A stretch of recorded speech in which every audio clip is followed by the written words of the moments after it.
Hey everyone, Victoria Wilshire here, and this is Songtradr Happy Hour. Thanks for tuning in wherever you may be. Just a few logistics first up. Don't forget to add your questions in the Q&A window on Zoom or via Facebook chat at any time during the show.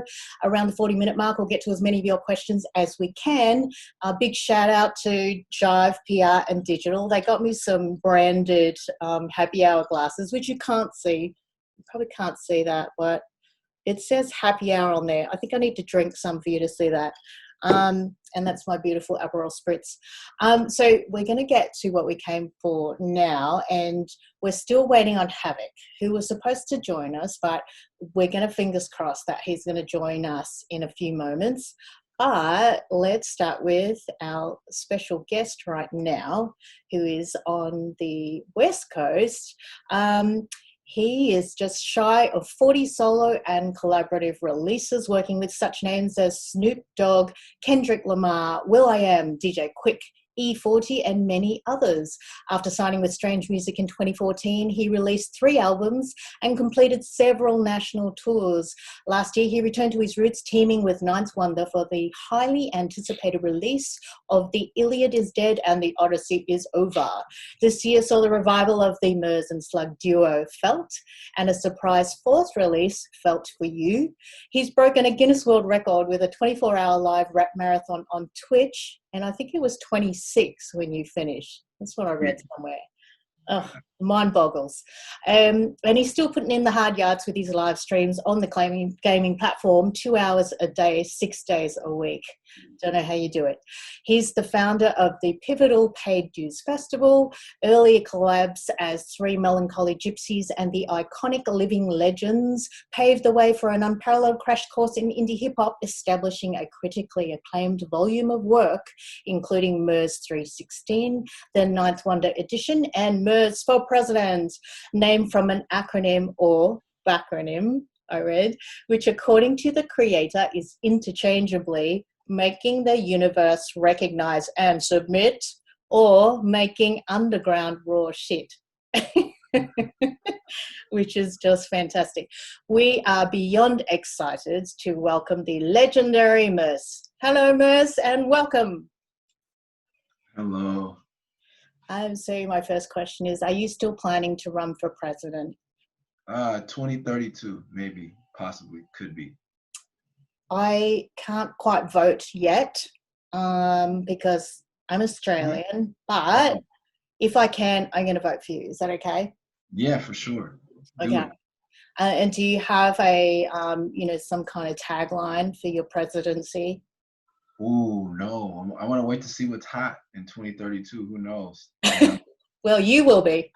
Yeah, hopefully I'm hot. And I don't know. Yeah, whatever the catchphrase is, the slang I'll definitely be something hip hop related. I bet. And actually, that's a beautiful segue. That is why we're here today. The topic is hip hop deconstructed. And, look, for me, I think that the genre is really so entrenched in our media and our culture. And what I really want to know from those who actually live it, which is you, what truly makes hip hop hip hop? And I think maybe it starts very early on in one's existence. So can you share with us, Murs, what is your earliest memory of hip hop or even music in general? Music would be either something Disney or the Double Dutch Bus was the first. Pre-kindergarten, I brought that to show and tell. Everyone else was bringing action figures and Transformers. And I had this record, and I was like, you guys have to hear this record. So at a very young age, and that was kind of he had a rap in that song as well. And I remember doing the rap for the class, and, I don't think they were as excited about it as He-Man.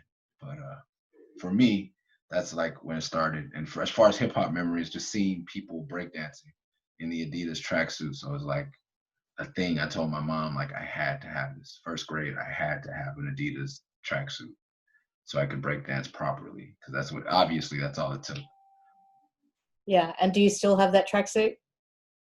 Funny enough, a fan and friend of mine gave me one for a gift, but I have the same black and white one, but just a little bigger. Yeah, well, I don't break dance. I just kind of break and then I dance. Yeah. um, well, so that's such an early start for you, isn't it? And apart from that as an influence, and I'm sure you get asked this a lot, but what other influences can you remember? And I guess it doesn't have to just be music, like it could be life choices or philosophy, because I think your lyrics are very profound. So can you share with us some of your influences? Yeah, man, my influences are comic books, skateboarding. But a friend of mine recently asked me when we were doing Felt 4 with Atmosphere. Slug has been a mentor of mine and a big brother to me for years. And he's like, your voice is your lens through who you are. And, for better or worse, I'm from Los Angeles. So it'll be gang culture. Like, that's my lens. Like, everything I see is through that, for better, like I said, for better or for worse. And there's like, things like loyalty and courage and things that you learn from gang culture. And there's things that I choose to disregard, not participate in. But being ready to stand up for what you believe in, um, and be confident is something I learned from that. So there's that. And then my mom was really big on reading. To this day, I'm an avid reader. So like my mom was gifting me like Khalil Gibran and things like that when I was 14, and just making sure that I read constantly. She read to me all the time as a kid, and I have books all over the floor in my house now, and so I would say, yeah, comic books, and like street stuff, like skateboarding is another street art, and gangbanging is like something that's been a part of me, and through reading I've experienced, like, in religion, God. My mom is a Baptist, and I've delved into Islam and Rastafarianism, obviously. Um, just seeking a higher power, and trying to be representative of what I would think the creator would want me to manifest through my art. Wow, that's amazing. I love that. And yeah, that higher power, I think everyone has it. It's just whether or not we're still enough to hear it. I think mostly. It's very noisy out there. There are a lot of distractions. So if you can get that, that's like all power to you. And your mum sounds amazing. So giving you book story, that's fantastic. I love it. And so on the gang culture bit, like that's not something that most of us would ever have to encounter. That's pretty tough stuff. Like, how did you keep yourself safe? Um, my mom's prayers for sure. I woke up this morning and thought about that, um, and just uh, like just having morals, and like that's the thing about gang culture. People assume that gangbangers are bad people, but I've always relied on them. I being a person that lives in an at-risk neighborhood in the inner city, um, I've never called the police ever in my life. They've only been called on me or attacked me, but they've never helped me. Even though this is the most crime-ridden area, and they'd say this is where we need them and all their funding. But the gang members in my neighborhood have been the one, when I got bullied at school, they would come and have my back. They were the ones that said, "You're a little bit too smart to be out here on the corner with us. You should focus on your music, and that's what you should do. We'll handle this stuff over here." And so they're the guys who are in the culture know that it's not for everyone. And they wanted to see me do well, and they supported me. So that's kind of how I stayed out of the way. They didn't put me in the way. They were wise enough, kind enough, and just man enough to say this kid has potential outside of what this lifestyle leads to, and we're going to encourage that. Yeah, and I think that's true for all cultures and all groups. The more that we can build the bridges between them, I think the more that we'll be stronger. And I know it sounds really cheesy, but that's one of the reasons why we wanted to speak to you today, because it's not like a normal kind of connection that we would have. And so, we're very excited about this. And I know a lot of our staff are really excited about having you on. Hi, Dave. Yeah, Dave says hi back, and EJ, our designer, he's manning our Facebook page, and Hey, man. Huge fan of yours. He listens to your live streams all the time, apparently. Oh, thanks, EJ.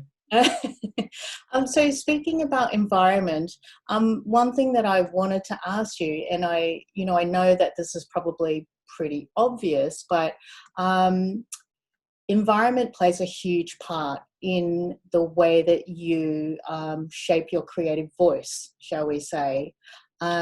How much of that do you think you've carried into your music, even up to today? Being from LA, with like gang culture is dominant. By the time I came up, I grew up idolizing Eazy-E. I spent part of my elementary school years in Linwood, California, which is adjacent to Compton, California, the next city over. So to see when I saw LL Cool J, who's a rapper, old school rapper, you might know him as a sitcom star, but when he was 17, 18, he put out these albums. He had the Kangol. He was so cool, but he was so New York, and it was so, he might as well been Hulk Hogan to me, except for he was black. So I kind of identify, but he was so buff and cool. And then Eazy-E came out, and he had a Jerry curl like the guys that live across the street from me that I thought were cool. And he said Compton, and no one had ever heard of Compton outside of Linwood and Compton and Watts. And so he, ignited something in me. But he was saying things that never were said. And my mom said, no one's ever going to pay to hear someone say the B word, or to say fucker, or, to say ho. No one's going to pay to say the N word. And he did all of that and made millions. And so did him, and so did 50. And so all these people, and I thought they broke ground. For me to come behind them, even though I have the same stories to tell and I have a similar experience, for me to tell that same story would be redundant and kind of disrespectful to their legacy. So I chose to talk about being a black male who is articulate, a black male who loves God, a black male that loves his mother, a black male that has had his heart broken, that didn't cheat on his girlfriend, a black male that, so I choose to personify or represent, I was one of the first rappers to make a song about skateboarding, if not the first, or playing Pokemon, or things like that. While mixed in with my authentic street stories and everything, I made sure to tell both sides. And it was the gangster rap that inspired that, because I look at gangster rap like they broke ground. The radio didn't want to play them, and now people are saying those type of things to get on the radio. There's no revolutionary aspect to it, and I think that's the essence of hip hop culture, is rebellion. And so for me, being rebellious was talking about comic books, or just enunciating. Yeah. Okay. Who was your comic book hero? Mine was Batman. That gives you an insight as to like the darkness within me. But what about you? Who was yours? When I was younger, it was definitely Wolverine and Booster Gold. As I got older, like in my teenage years, when I started getting good writers on Black Panther, I was really into Black Panther in the 90s, and still to this day. But now I'm like a super comic book nerd, so I know which writers write which. So I follow the writers more than I follow the characters now. My favorite character writes, literally some of my favorite writers have written My Little Pony. I'll read that. I'll read Jim and the holograms. If they're writing it, I'll read it. Yeah, I tell you, that little tagline, My Little Pony. Like if I hear that, I don't know, I could not get it out of my head. It's a classic. It is a classic, and like on high rotation in your head. Imagine, like, welcome to my world. That and Batman. Yeah. There's a way that they can come together, I'm sure, in another world. So like that's great that you've gone there, because really one thing I wanted to ask from you, you said that hip hop is really underpinned through the voice of rebellion. Yeah, and that probably answers my question, but hip hop tends to show often the grittier aspects of life, and it doesn't seem like it has any trouble sharing the troubles of the world, our indulgences, our conflicts, whether it's through the lyrics or the video clips. And I wanted to ask you, because I often I often see video clips where everyone's kind of dressed very sexy and, you know, they're getting very friendly and Getting very friendly. I like that. very, very friendly. Why do you think hip hop can do it so much more freely than other genres? Like, imagine if a jazz trio did it. It just wouldn't work, right? Yeah, I don't think that that music encourages it, but I feel like every genre goes through that. There was a time I was in an argument with the older gentleman on the plane once, because he said, you don't listen to jazz, and I said, yeah, I listen to jazz. I like big band. He's like, big band is bullshit, and I was like, but that was the equivalent to what rap is now. That's when people were dancing, dressing fancy, and they had the shake dancers with the girls with short dresses and tassels, and they do that type of thing. And then jazz got a lot more serious, and then the youth got away from jazz, and then it became rock, and then rock and roll was kind of risque and fun and upbeat, and everybody would dress to the nines and go out and dance. And then rock and roll, as it became a staple in American culture, it had its hair metal. You know what I mean? And hip hop has been stuck in kind of its hair metal phase for a long time. It's very flashy, sex, sex, sex, party, party, party. It's been stuck there for a long time. But I think what's going on now is there's going to be a huge shift. There has to be. Um, but Yeah. I don't think it's the hip hop culture. I think it's Americana. Like once hip hop became marketable and fun, just like rock and roll was the devil's music for a long time. Once America embraced it, it became America. And it's not symptomatic of what's wrong or what's going on with hip hop culture. It's what's going on with America. And Motley Crue was what's wrong with America, or David Lee Roth, or, you know what I mean? Girls, girls, girls. You don't get more misogynistic than that. Like people like to slap misogyny just on hip hop. It existed in metal, and and then their hardcore metal heads hated it. You won't catch that shit in a Metallica video. You know what I mean? That's not Queens of the Stone Age. It's not the White Stripes. And I think that hip hop is growing now with Tyler and Kendrick Lamar, and there's still room for the 50 Cents and the hair metal bands of rap. But I think we're finally getting over that hump. But for a while, we were stuck in that. Yeah. Well, that's the thing. You can't party forever, can you? No. At some stage. Maybe you can, Victoria. I don't know. Yeah. I don't know. You might have the stamina. Well, yeah, I got stamina for some of it, but not 24/7. Depends how long the bar keeps open too. So here's the big question: what makes great hip hop? Do you think, and what detracts from great hip hop? Wow, what makes great hip hop? Authenticity to me. I recently released a video the other day, like it's just basically saying fuck cocaine rap, because there's so many rappers rapping about selling cocaine. There can't be that much cocaine to be sold if you're all selling it. But I think there's a place for it if you really sold cocaine. I think there's a lane for that.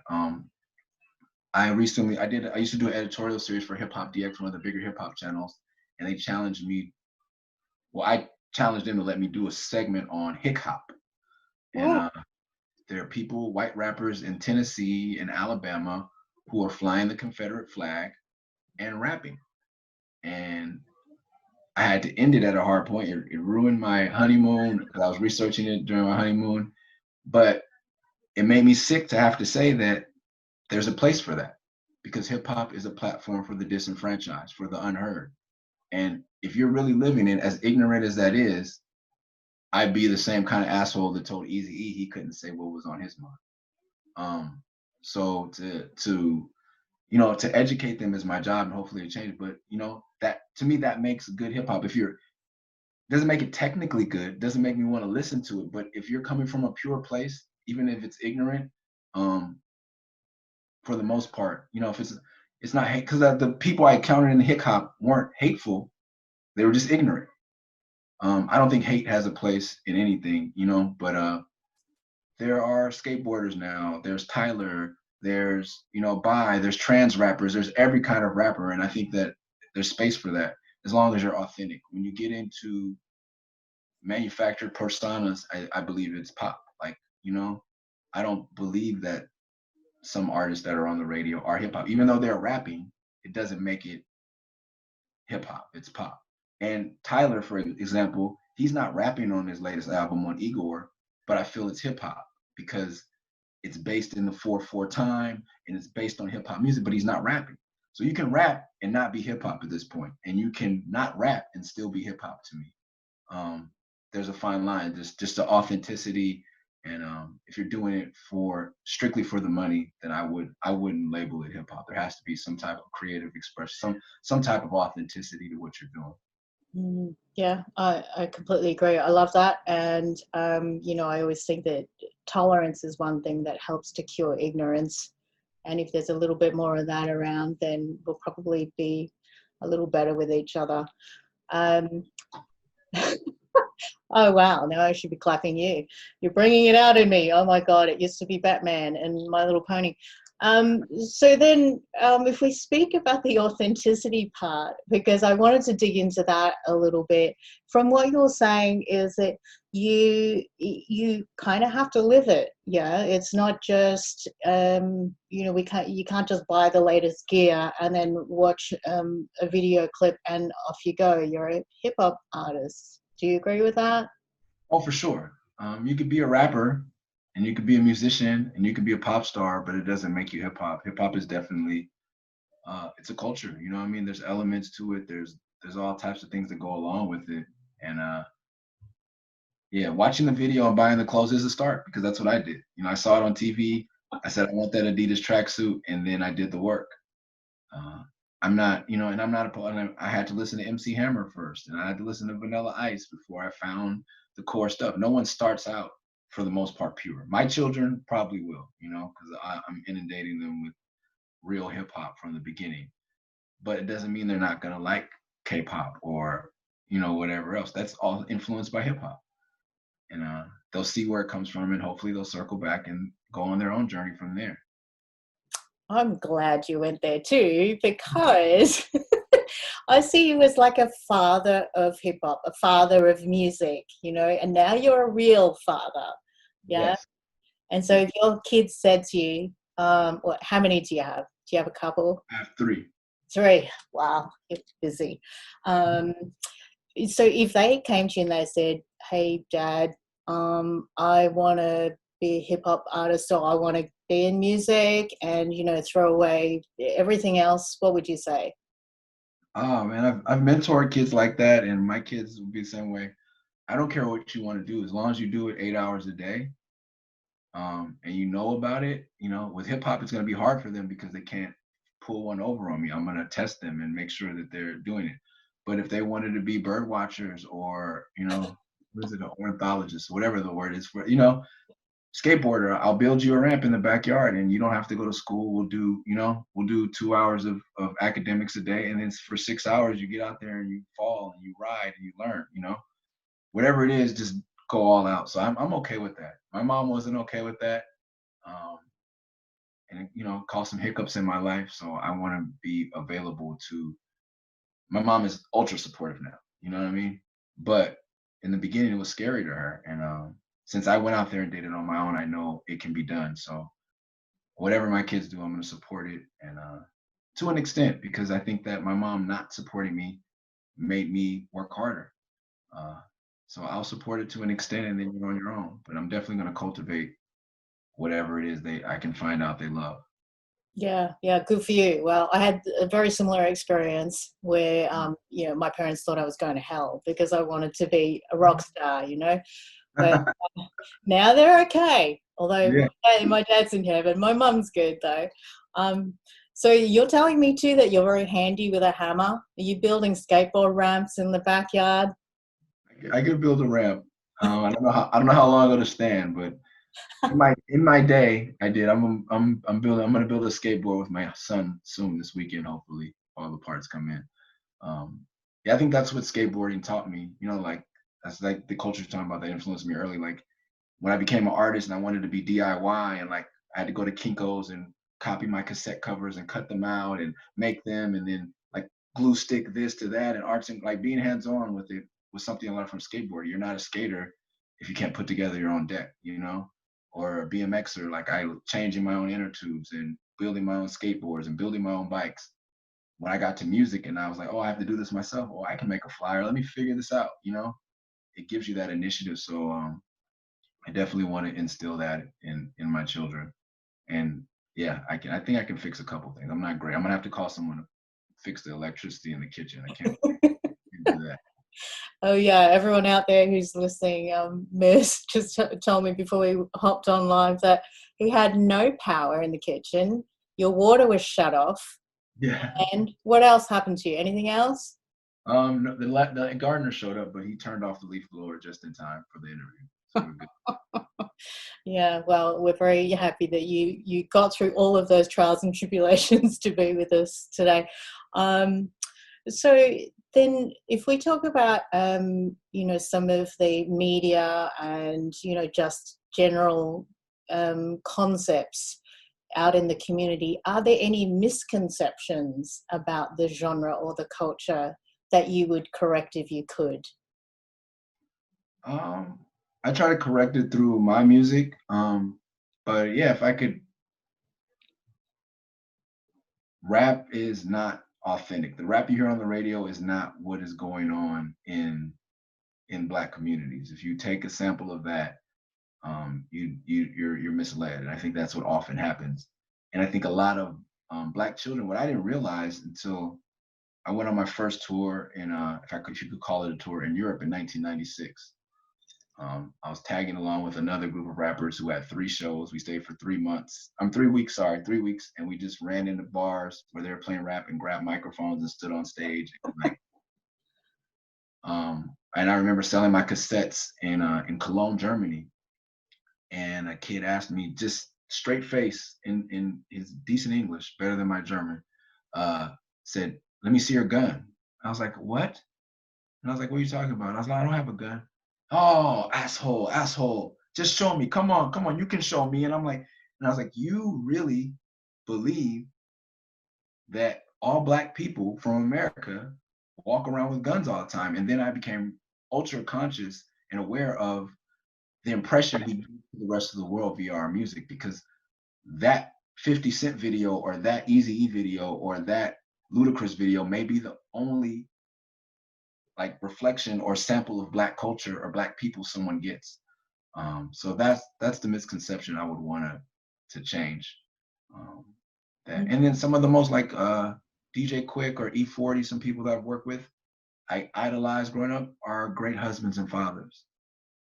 And you never get to see that. And I've met their children, and they're so kind and intelligent. And Raekwon from the Wu-Tang Clan still to this day has the smartest children I ever met, and the most kind and beautiful. Like I met a lot of rappers' kids because I was running a festival and touring, so I meet their families and make sure they're safe and in backstage. And man, those kids just blew my mind. And um, their image or their music doesn't necessarily reflect that.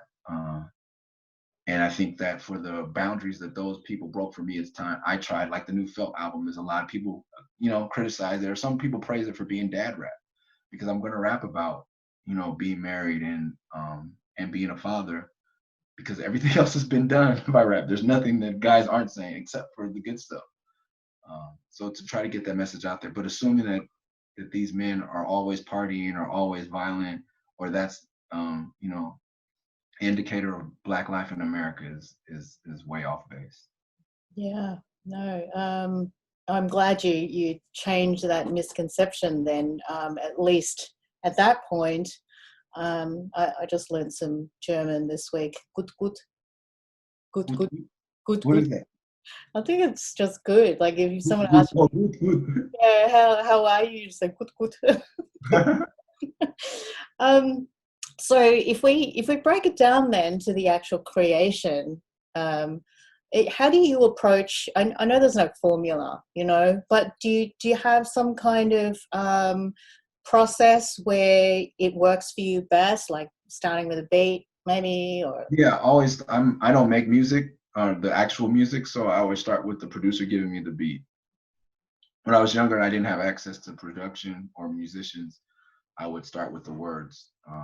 But now, for the past 20 years, I've always just started with the music, because it's music, you know what I mean? First and foremost. So I start there, and for better or worse, whatever the music says to me, I go with. And sometimes, I have a song that I probably will never release about going to Disneyland.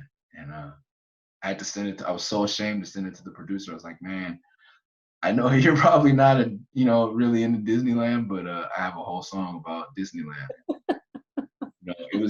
It took me, I wasted a day of my life writing this because I wanted to start like walking into the park because I'm such a fan. I know the park by heart. So I like every ride, every entrance, it's a detailed 3.5 minute song that no one would give a shit about because the music somehow said that to me. So I always go with the music. Sometimes the music will say this, sometimes it'll say that. Um, and sometimes I have a story and I won't find the music. Um, I wanted to do a song advocating for the LGBTQ community, but it was a story that I had about a young man being bullied for being gay in high school, and I didn't find the beat. And one day my cousin sent me some music, and I was like, "This is it. This is what I mean." So but I held that story for 4 or 5 years, and yeah, it's always waiting on the music. There's still time for that. I'm sure there's people out there who would like to hear that one. Mhm. Yeah, and I want to hear the Disneyland one too, because I mean it's the happiest place on earth, right? Yeah, maybe I'll release it now since none of us can go to Disneyland. Yeah, and sell tickets. Yeah. Yeah, sell tickets to my song. Yeah, give me $210. I'll take Yeah. it. Yeah, welcome to the ride. So do you do other art forms as well, or is it really just music? Oh man, I can only rap. I really wish that I had another gift. I cannot draw. I've been skateboarding since 1986. I still can't do a kickflip. I stink at it. Um, but I'm hoping my children will be better. Yeah, man, I'm learning to water plants and they're growing. I have an avocado tree which should bear fruit in the next 8 to 10 years. But it successfully survived from the jar with the seed in the window to a pot to the thing, and now it's actually in the ground. So I'm really excited about that. So gardening, that may be my next talent. Botany, gardening. I can tell you, that'll be the sweetest avocado you've ever eaten. You waited 10 years for it, man. Woo! So then talking about creation of your music, how do you continue to find inspiration? And well, let's say that you're on tour, or what touring used to be, and you've done 50 shows already and you've got another 50 to go. How do you continue to deliver the same kind of energy? I genuinely love the music. So as soon as I hear it, I know. And now that I have a DJ and I can set everything up. Like I'll set 3 songs at the beginning because I'm always listening to new music. So the 3 newest songs that I like, I'll have the DJ play those same 3 songs every night, and then it just becomes muscle memory. And I only wear, because I'm superstitious like a baseball pitcher. I'll only wear the same pants and the same sweatshirt and the same Van skate highs, only Van skate highs. And so I'll go through a whole cycle of putting all that on and hearing those songs, and then I'm there. It's a whole ritual. Yeah, it settles you in, right? But like 100 shows in a row wearing the same clothes. It gets crazy. Yeah. Yeah. Yeah. My wife made me stop, but I would, I buy how many, if there's 50 shows, I'll buy 50 pair of underwear, 50 pair of socks. As soon as I get off stage, I take those off. I only wear the pants on stage. I change back into the new underwear and sweatpants. I shower and we do it again. Yeah. But I keep those pants in a plastic bag bar. And sometimes I have 2, or I'll wash them halfway through. I can't do a whole tour. It smells too bad. Yeah. I feel like I've had a whole new kind of education from you just then. And then how about for your live stream then? That's hard going, 2 hours a day, 6 days a week. And you say that you freestyle a lot of it, yeah? Yeah, all of it. Oh, Sometimes we talk, because we've built a community, and that's kind of what keeps me going, is that I know that there are people depending on me showing up.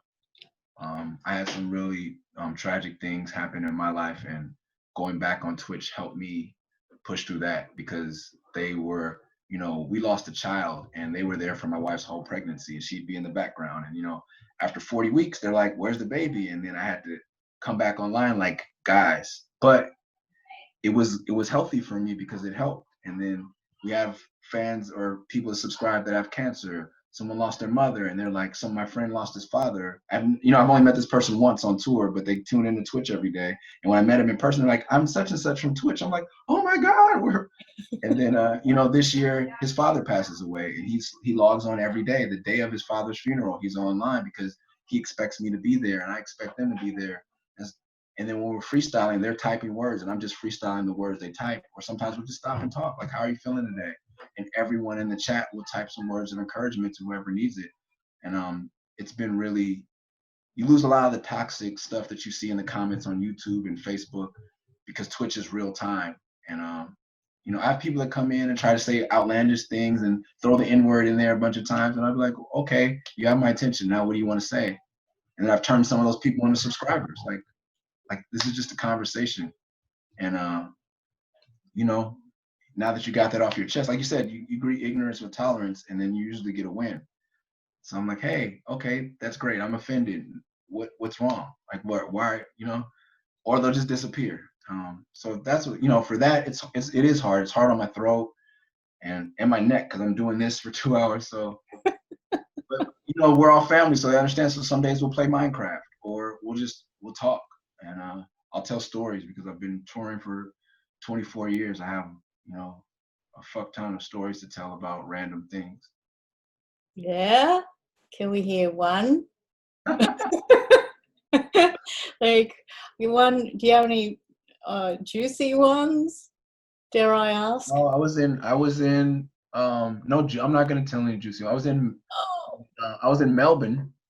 Hey, you said it right too. Yeah, It's Melbourne. yeah, mate. Hey, g'day. I was in Melbourne, and we were doing a show, and at sound check, the stage was really high, and I decided to try to kick my friend in the head for whatever juvenile reason. He moved out of the way, and I landed on the edge of the bar, and I cracked my skull. I started bleeding, and it's on the inside of my cover, Murray's Revenge, and I had a huge knot on my head. But in true Australian fashion, I went to the ER, and unlike America, I got seen for $35. They x-rayed me.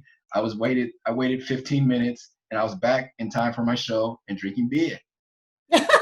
Beer. I love it. That is so Australian of you. Good on you, mate. Yeah.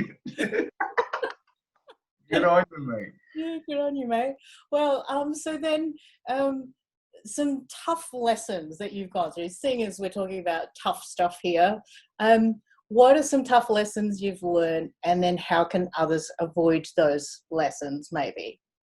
Oh, wow. Tough lessons. Early on, way in the medieval times of hip hop, there was a guy named Paul Rosenberg.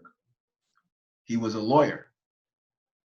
He had just been in LA at a convention called the Rap Sheet Convention. He had just discovered a white rapper from Detroit named Eminem. I was at that same convention selling my cassette tape. He caught wind of that as well. He had his secretary call me and ask me to send him my demo. I said, okay, but I'm gonna wait until my crew can get their stuff together, and we'll put a tape with all of our music on there. So I waited 2 weeks. Then I called his secretary and said, what's the address again? I would like to send Paul. Cause I just, it's the days I just had the number on a piece of paper. And she said, oh, Paul no longer works here. Well, because Eminem's working with Dr. Dre now, and it's a huge thing. And I remember seeing Paul Rosenberg and at Eminem's first show at the Whiskey on Sunset. I said, Paul, it's Merce. He said, hi, and got in the fucking limo and left. And I was like, oh.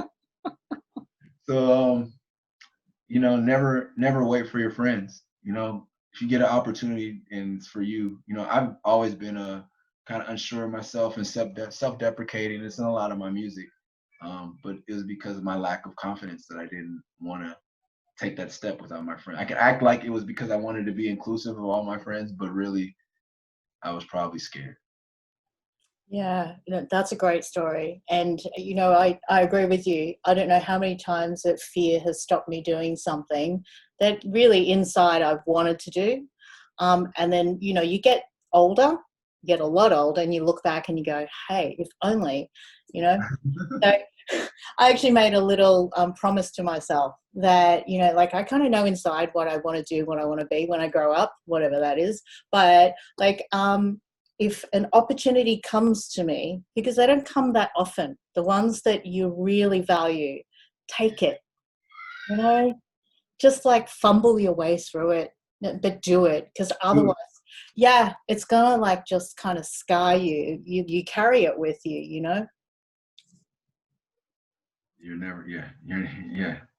It's so true. I'm sorry, Yeah. my kid is screaming.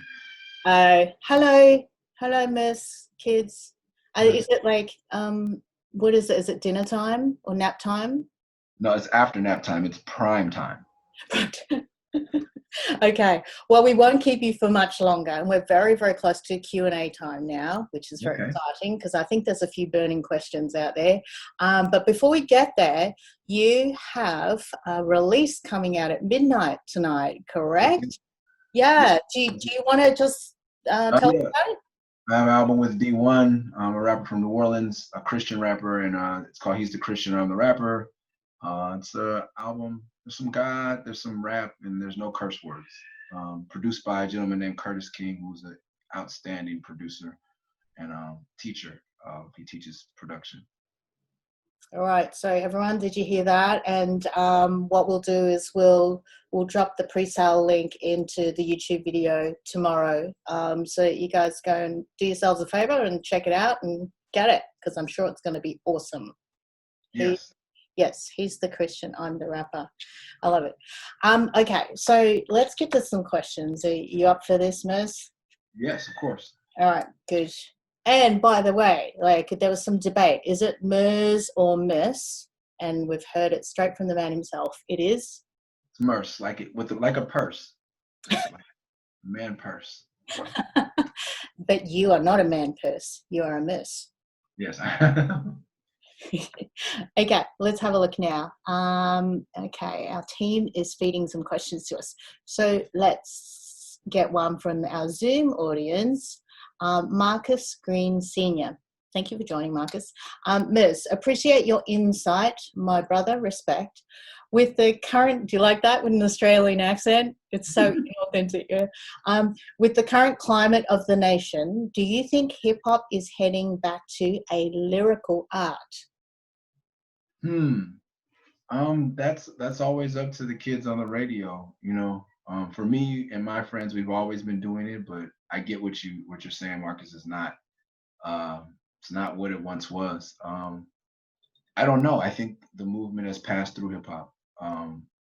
I believe that the movement and I hope it comes through the music. I'm not sure that it will, but I believe it's taken to the streets now, and I think that there's a new way to get the word out with social media and everything. So hip hop isn't the platform, the only platform for Black America anymore. We have so many platforms, so I think that's why hip hop has gotten kind of diluted. And I don't know it's coming back. For a second, I thought that maybe, um, but I think they're going to keep the party going and the trapping going, and unfortunately, but there will always be bright lights. I think NLE Choppa, who's a young artist, has recently made a lot of changes in his life, and he's talking about sun gazing and grounding and vegan diets and alkaline water, and from killing people. Because I read his tweet and I was like, whoa, sun gazing, water, vegan diet, and I listened to the song. I was like, whoa, this someone just died, and then someone died again, and then you shot someone else. But he's saying going forward, he's like, if you hear that from me, that's my past. If you hear anything new, it'll be more positive. So I think it is changing some of them. And he's a frontline guy that was, getting tens of millions of streams and no pun intended, stopped midstream because of everything that's been happening and has made some positive changes. So I hope to see more than that, more of that, Marcus. Thank you. Yeah, fantastic. What is your favorite platform, by the way? Do you have one? Oh man, my favorite platform is my couch. I'm looking forward to the day I could retire and not have anything. I envy my married friends that don't have any social media. I want that to be my wife's thing. You want to with the kids, you want to DM somebody, DM her. I don't want anything to do with it. But I guess you know what, Twitch is my favorite because I get to talk to people in real time, and that's my crew and that's my family. So if I had to pick a favorite, I just don't consider it social media, but it is. I'm lying to myself. Yeah, yeah. No, I love that though. Everyone support Murs. Get him on the couch. Yeah, that's my platform of choice, my social media platform, where I can do all of my media, and I'm very social with my children. It's my anti-social media platform, the couch. That's your favorite channel. I love it. All right, so we're going to Facebook. Slav Kandiba. Oh, okay. What new music, hip hop or otherwise, are you feeling from Africa? Are there plans for that, or collabing with artists from some African countries? The Nasty C, Diamond, Platinums. I'm not really familiar with African hip hop. I'll say sadly. Okay, Africa was my go-to for a while, but it's been years. But I think kids have slowed me down. I do what's easy. I haven't done enough digging, but I will do my best to get in tune with some African artists. Yeah, I don't know if African are into what I do. So I don't know about collabing, but I will definitely check them out. And my friend is African, Tabby, but he doesn't live in Africa. He's Togolese, but and he goes back often. But that's the closest I get to African rap. But I like to see the Surgeons. I'm not a huge Beyonce fan, but I really love Black is King for the African influence. And yeah, so I'll make it a point to get more. If you can recommend any playlists, that'll probably make it easier for my lazy ass. We're just sitting on the couch. Okay, so on Facebook as well, Daniel Jackson asks, when's the next Living Legends project? I believe they're working on something. I don't think I'll be a part of it, but I believe they're working on something. I may hop on one song or two, but I am not climbing that mountain anytime soon or maybe ever again. Um, but I always say that I'm more of an inactive member. I'll always be a member, but that's just the energy in me is not right. I'm not at that point. I don't know if I ever be again. It has nothing to do with those guys. Those are my brothers. I love them, but I don't know when. But I know that we have a group text thread, and there's been talk. You know what I mean? But I don't. It will take a lot to climb that mountain, man. There's 8 grown ass men who have 8 very different lives, and getting us all together is a whew, man. But we text, we say we love each other, we check in with each other. So that to me, that's the most important. So the next project, I don't know, but we'll be brothers for life. Yeah, that's good. You got to feel it, right? Yeah, and I think we all feel it. I think it's just fucking getting up and doing it. It's like it's a lot, man. Yeah, it is. And you're a dad as well. We know what Yeah, that's there's like. a lot of great fathers in that crew. And to be a great father, and we all have our solo careers, which Living Legends hasn't paid our bills in a long time. So to divert that energy from being a father and from your solo career to create something that is worthy of the legacy we've created would take a lot of effort. And unfortunately, we never had a manager. I think that was the downfall of it all. So if we had a manager, I think it would happen. Okay. That would excite me about doing it because I just don't. It's a lot of work. It is a lot of work, but you never know. It might come back around one day. Yeah, you never know. Life will always surprise you.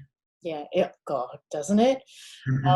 Okay, so Brian Estep, who is from Facebook as well, when's the next 3MG album? I think people really want to know when their favorites are coming back. Oh man. I don't know. There's a text thread for those guys too. Thank God for text threads, man. It lets old men stay in touch with their friends without having to be on effing social media. Who knows, man? Who knows? Those are my brothers. Those are, we've known each other since we were 15, 14. Sheesh. So it's 28 years. Who knows? It's just who knows? I don't know, man. Yeah, Maybe.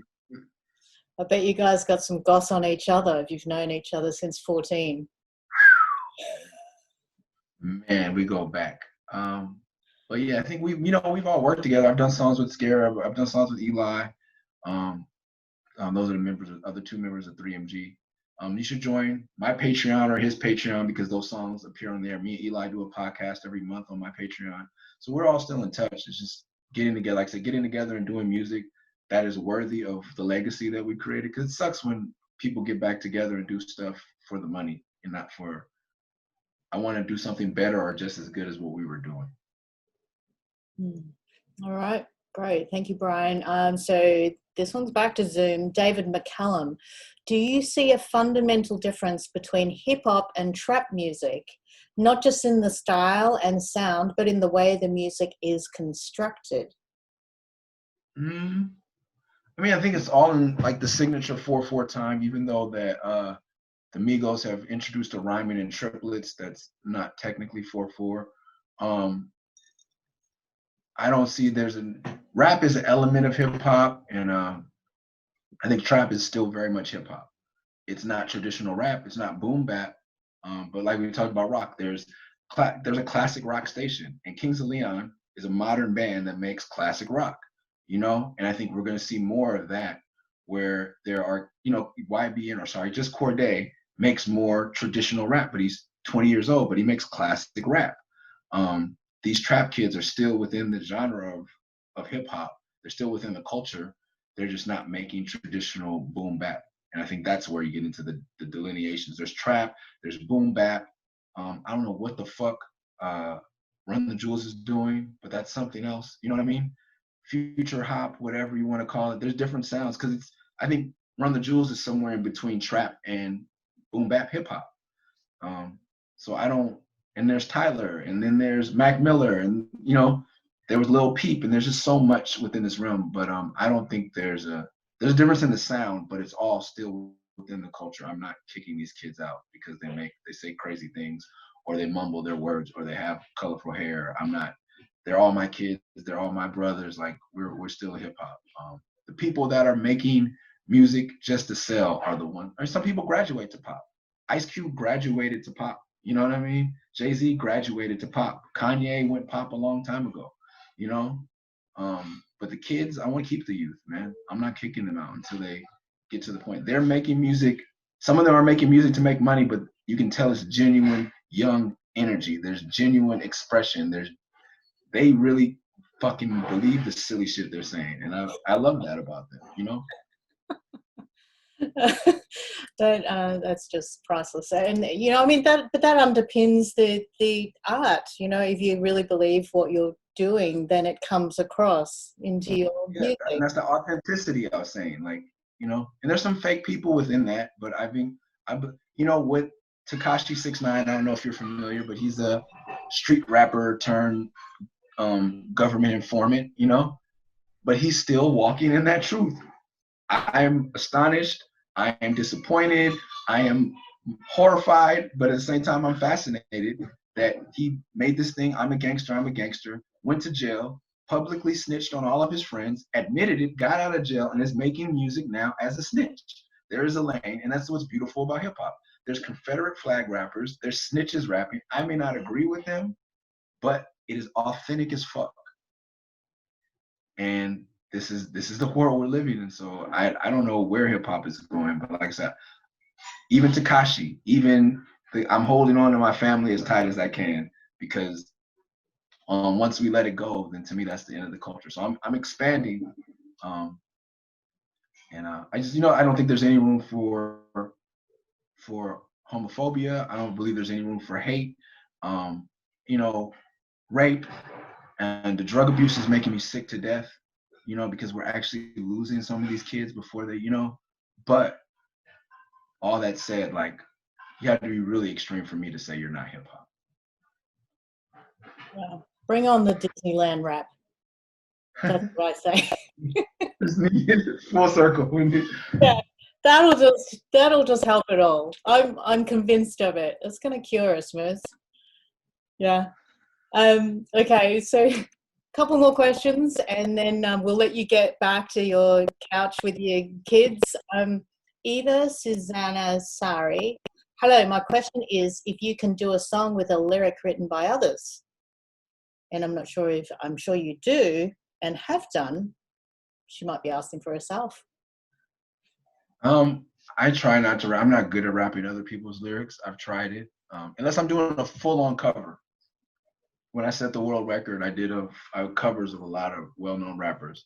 But rapping something someone else wrote for me, I'm not good at it. Easy is great at it. Dr. Dre is great at it. I'm not. I'm not one of those guys I can try it. If the right lyric presents itself, if someone writes the right verse, I'll try it. Yeah. I've written enough of my own stuff to, that doesn't bother me. My ego won't be damaged. Yeah, great. There you go. Daron Talley. Murs, you mentioned that you see a shift in hip hop coming soon. Where do you see the genre in 5 to 10 years from now? Oof, bring out your crystal ball. Man, I've been wrong so much.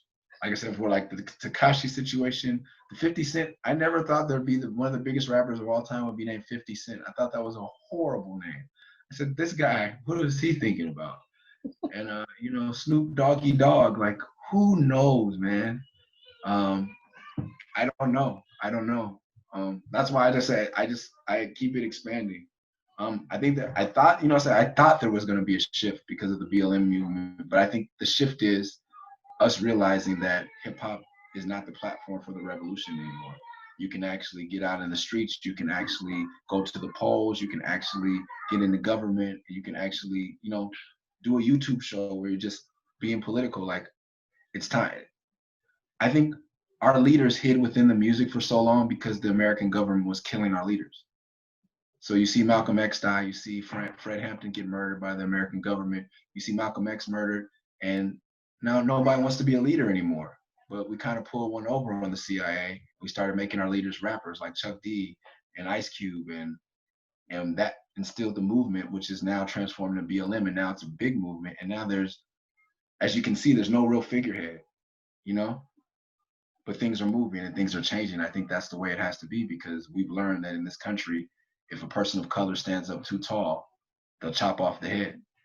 And I think hip hop was part of that transition. And now I think the movement is leaving hip hop and it's going to go into social media. It's going to go on to Twitch. I spent a lot of time on Twitch discussing things. There's a kid from West Virginia that's 15 years old. My dad says the people that burn their own neighborhoods, and I would have never got a chance to talk to that kid, and I stopped everything and we talked. And I said, they'll tell your dad this and tell your dad this and ask your dad this. I'm not going to tell you how it is. I'm just giving you're talking to a real Black person. And in West Virginia, you may not have had that opportunity. So here it is. And I think that this is what the powers that be didn't anticipate. They didn't anticipate hip hop making such a change. There's nothing that empowered more young Black people and gave the message of Black culture, spread it all around the world in a more positive way. They didn't see that one coming. And now I think this is the second wave of what they didn't see coming. And hip hop has carried the torch for long enough. And I think it's going to be a music. And maybe not. I hope I want to keep the spirit of rebellion, but and I thought it was coming and I sat here for a couple months thinking, and I don't think the youth are ready to go for them. Because I think they're saying, if you want to change the world, go out and change the world. You don't have to rap about it anymore. I think it's safe to get out there and be an activist. So I'm looking for the leaders that were inspired by hip hop now. I'm looking to see those kids that aren't picking up the microphone, but picking up, this November, God, please, picking up a ballot, and from there, taking political office and taking the spirit and the energy of hip hop culture into positions of power. Yeah, and we're all waiting for you to become president too. Yeah, mate. Yeah. Yeah. Facebook, Ryan Hansen, he wants to know, well, he says, Felt for You was great. How did you and Slug put that together during COVID? We didn't. We did it pre-COVID. We did it last year. In the summer, we got our families together. Our wives are friends. We're trying to make our children friends if they so choose. But he has 3 young boys. I have 3 young boys. We have wives that get along. So we just made a family summer vacation out of it last year when his kids were out of school, my kids are out of school. And I got an Airbnb, and we put the kids and the wives together with the nannies in a house, and then we went to the workhouse and we worked. for about 10, 15 days. And we knocked it out. And then we were planning to do a tour in August. We were going to start at Red Rocks, and tickets were about to go on sale, and then COVID. Yeah, that old banana. Okay. From Facebook, Charles Six Eyes Sanford. I love these names. Hello and God bless to you both. What do you think music is missing today, Murs? I don't know. I don't know if music is missing anything. I think the musicians are missing the respect and the proper compensation from the powers that, from not even the powers, be from the streaming platforms. And especially during COVID, like, it would have been really nice if Spotify said, hey, we'll give you 0.0016 cents instead of 0.006 cents. You know what I mean? Like, but they were kind enough to start the people who people wanted to donate. You know what I mean? But I feel the industry has a lot of corruption, and it was, and that's the thing, is people put gangsterism on hip hop, but the music industry was started by gangsters. The first gangsters weren't black people. You know what I mean? There were immigrants who were just like us, like, oppressed and discriminated against, who came together in gangs to find their power. And this music industry was started by gangsters, and the rules were made by gangsters, and the contracts were made by gangsters, and the lawyers are gangsters, and there's a lot of gangsters walking around.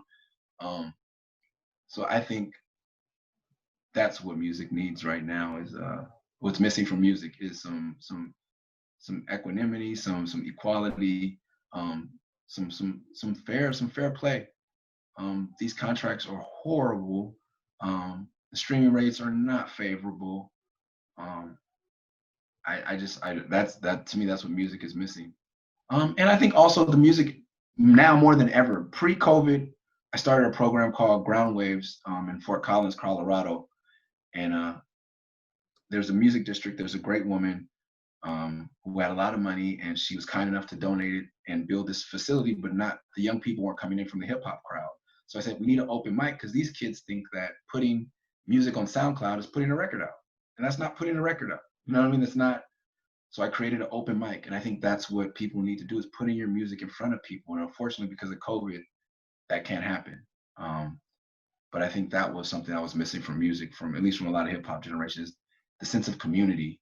And what I've been able to do in Fort Collins, even during COVID, we've continued to do our open mic on Twitch, where everyone sends in a video, and we play and we comment and we criticize each other. We love on each other. We subscribe to each other. And now kids are calling me like, man, I did a song with this guy, and I did a song with this guy. And they're getting the community, which I got as a 15-year-old in hip hop, because we had to go see Wu-Tang in an abandoned warehouse in downtown LA, because no venues would insure a rap show, But I met kids who are still friends to this day of mine, that own coffee shops in my neighborhood. And, I think that the sense of community is, as we talk, like, I think that's missing, because digitally you can record something at home. Someone can send you an instrument. They can do a guitar lick, send it to you. You can add some drums. You send it back. They add some vocals. You send the backgrounds, and boom, you made a song together, but you didn't really make a song together.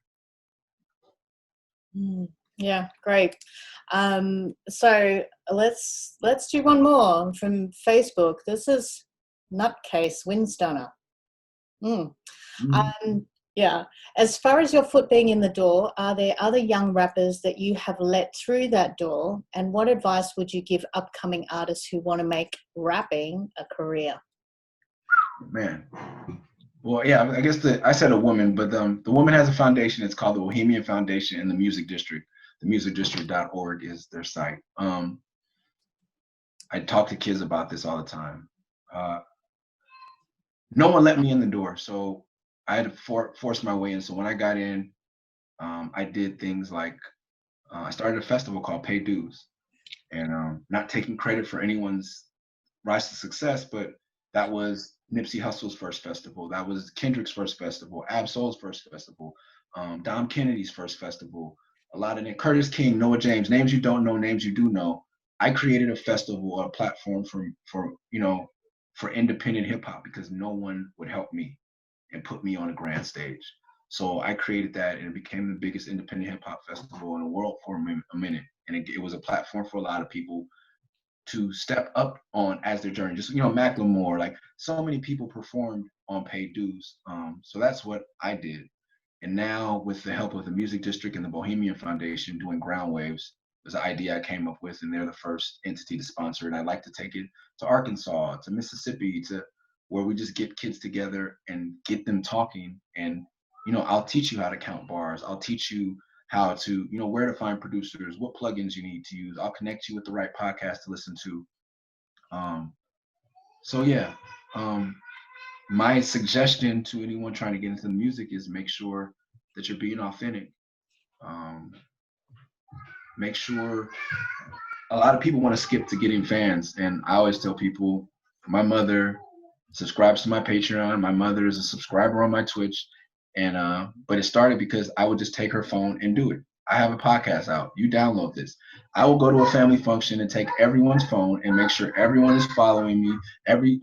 I'm that guy. And when you become that person to the people closest to you, the people you don't know, it'll be even easier, Hey man, just trading follows for follows, like whatever you can do, you have to be obsessed and consumed with it. If it doesn't consume you or you're not obsessed with it, that's fine. Like I teach in Ground Waves, I can teach hip hop as a hobby. Like kids learn the guitar, that doesn't mean they're gonna be, Slash, but they're going to learn something, they express themselves, and it's calming. And I still believe hip hop could be that. But if you want to make rapping your profession, you're going to have to be consumed with it, obsessed with it, and leave it. And, there's no embarrassing. You got to take L's. You got to, you know what I mean? Are you willing to be that guy? Are you willing to be Kanye? Because Kanye's been, people are, I think he's the best example of it. Like, he is literally full of himself, so full of himself that it's spilling over. But you can hardly blame him when people told him so many times that he wasn't going to be a rapper. I know a guy that took one of his beats and gave it back to him. And that guy, Kanye found that guy outside of a club and said, "You're going to regret this. I'm going to be the biggest thing in hip hop one day. You're going to be mad you ever gave me this beat back." And he was fucking right. Like I said, I was standing on a chair in the lobby at the Rap Sheet Olympics, and Paul Rosenberg, the manager of Eminem, who had literally just discovered Eminem, got my demo as well. But not because I was telling him I rap, is because I stood on a chair in the lobby and I said, "Fuck every rapper in this room. I will battle you right now and destroy you. Fuck that battle going on in there. And if you don't want to rap against me, buy my motherfucking tape because I'm dope." Yelling it. E40's in there, Ice-T's in there. I don't give a fuck. And that's how obsessed and consumed with being a rapper it was. I always say a quote from Bob Marley. They asked him how long he'd been a Rasta. He said, "Ever since." And that's how long I've been a rapper. This is what I was born to do. This is what I was meant to do. No one can tell me differently. No one can stop me, whether I sent my demo to Paul Rosenberg or not. It didn't define me. It didn't stop me. I could have kicked myself in my ass and went and got a job after that. But it didn't mean that was just one opportunity on a journey that I had many more opportunities. And that's what it takes. So if you want to be a rapper, I can get into like, people are like, how do you post? You'll figure it out when you're obsessed with it. You'll make a way. There's always a way. But if you don't, that's okay too, because hip hop rap doesn't have to be your life. It could be something you do at home. It could be something you do when you're drunk. It could be something you do when you're sober. It could be something that you do to keep you sober. Oh, God willing. You know what I mean? It's just, whatever you want to do, but it doesn't have to be your life. But if you want it to be your life, God bless you, because I wouldn't wish it on anybody, That's amazing advice. And I will never go into a rap battle with you, but I'll have a beer with you, mate. Yeah, cheers. Well, Murs, thank you so much for being on the show. Like, it really has been fantastic. You are a living legend, and it really has been an honor to be educated by you as well. Thank you to our audience in here and out there as well. We hope. Thank you. Love y'all. We hope you found this happy hour valuable and enjoyable. You'll be able to view the full session on YouTube tomorrow. Look out for the link in the webinar follow-up email or the post on our social channels, and let us know in the comments what you would like us to talk about on these happy hours. Coming up on the next show, creating killer artist images, pro insights from celebrity stylists and photographers. We'll be gathering tips from these image makers who have worked with some of the biggest names in the industry, including Green Day, Travis Scott and Kid Cudi, Rihanna, Beck, and the stylist behind the famous swoopy Justin Bieber haircut. Yeah, right. If you want to know how they craft these superstar images, join our next happy hour. Look, life's tough enough, so be kind to each other. Don't forget Murs and D1 coming out at midnight tonight, and tune in to Murs live stream on Twitch. Going there right now, twitch.tv/MURS, Monday through Saturday, 4 to 6 Pacific Standard Time. Murs for president. Thank you, everyone. See you in 2 weeks. Cheers.